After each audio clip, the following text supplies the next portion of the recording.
ॐ त्र्यम्बकं यजामहे सुगन्धिं पुष्टिवर्धनम् उर्वारुकमिव बन्धनान् मृत्योर्मोक्षेयमामृता। हर हर महादेव।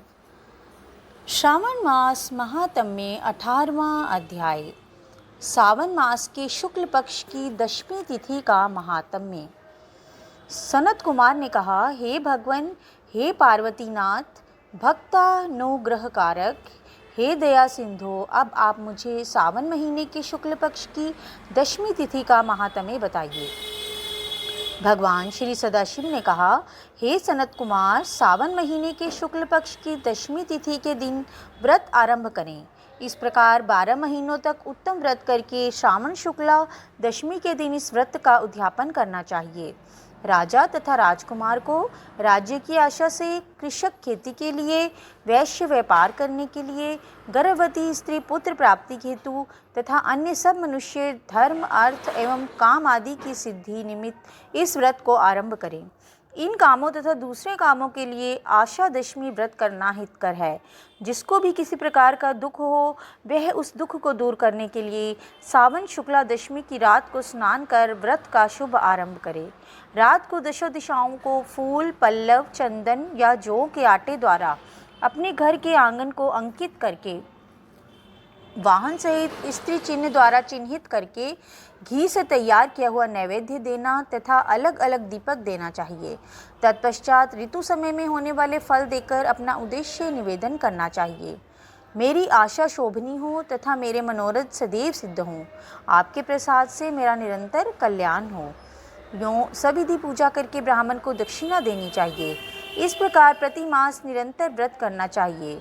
हे तात, 1 वर्ष तक व्रत करके उद्यापन करना चाहिए।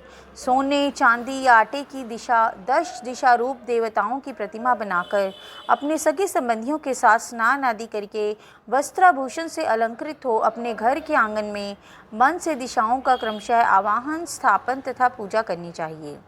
दिशाओं के तंत्र यह है।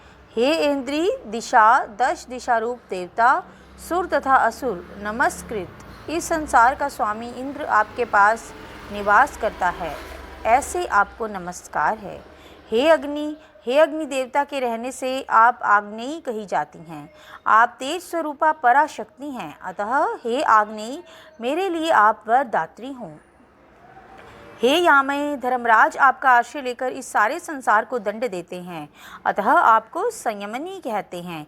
हे संयमनी, आप मेरे लिए उत्तम कार्य को देने वाली हों। हे आशे, हाथ में खड्ग लिए अत्यंत विकराल रूप मृत्युदेव नैऋत्य स्थान में आपके पास निवास करते हैं, अतः आप नैऋत्य रूपा हो। हे नैऋत्य, मेरी आशा को पूर्ण करो। हे वारुणी, भुवन के आधार तथा जल जंतु के अधिपति वरुण देव आप में निवास करते हैं। हे वारुणी, मेरे कार्य के लिए और धर्म के कार्य के लिए तत्पर हों। हे वायव्य, संसार के आदि कारक प्राण रूप वायु देव से आप अधिष्ठित हैं। हे वायव्य, मेरे घर में आप प्रतिदिन शांति बनाए रखें। हे कौवेरी, आपकी दिशा में कुबेर देव निवास करते हैं, आपकी उत्तर दिशा कही जाती है। मेरे मनोरथ को पूर्ण करो। हे ऐशायनी, आप जगदीश शंभु से अलंकृत हो। हे शुभे, हे देवी, मेरे वांछित को पूर्ण करो। आपको नमस्कार है, नमस्कार है। सारे संसार के ऊपर निवास करने वाले सदा कल्याण दाता सनत नंदन, सनातन और सनत कुमार आदि मुनियों के साथ रहने वाली आप सदा मेरी रक्षा करें। सब नक्षत्र ग्रह तारागण, नक्षत्र माता, भूत प्रेत, विनायक तथा भक्ति युक्त मन से जिन दिग देवों का मैंने पूजन किया है, वह सब देवता सदा मुझे अभीष्ट सिद्धियां देने वाले हों। सांप तथा नेवल से नीचे के लोक में आप सेवित हैं।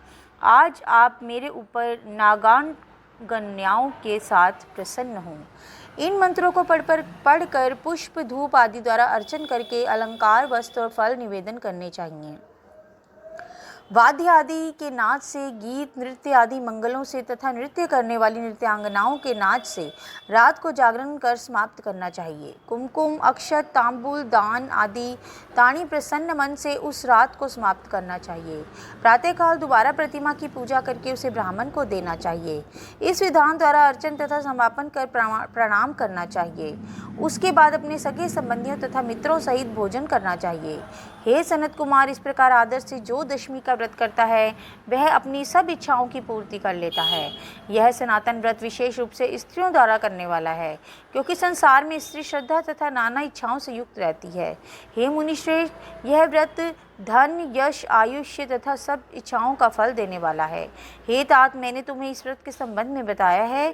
तीनों लोकों में इस व्रत के तुल्य दूसरा कोई और व्रत नहीं। इस व्रत को रखने वाला स्वेच्छानुसार सब प्राप्त कर लेता है। जो मनुष्य दशमी के दिन दिशाओं की पूजा करते हैं, उनके मन की सब आच्छाओं की दिशा देवता सफलीभूत करते हैं। हे सनत कुमार, इसमें विशेष कथा से क्या लाभ? यह व्रत मोक्ष फल का देने वाला है। इसमें सोच विचार नहीं करना चाहिए। बस इतना कहना ही पर्याप्त है कि इस व्रत के तुल्य ना कोई व्रत आज तक हुआ है और ना होगा। तो बोलिए शिव शंकर भोलेनाथ और माँ पार्वती की जय हो। यहीं पर श्रावण मास महात्म्य के 18वें अध्याय का समापन हुआ। धन्यवाद।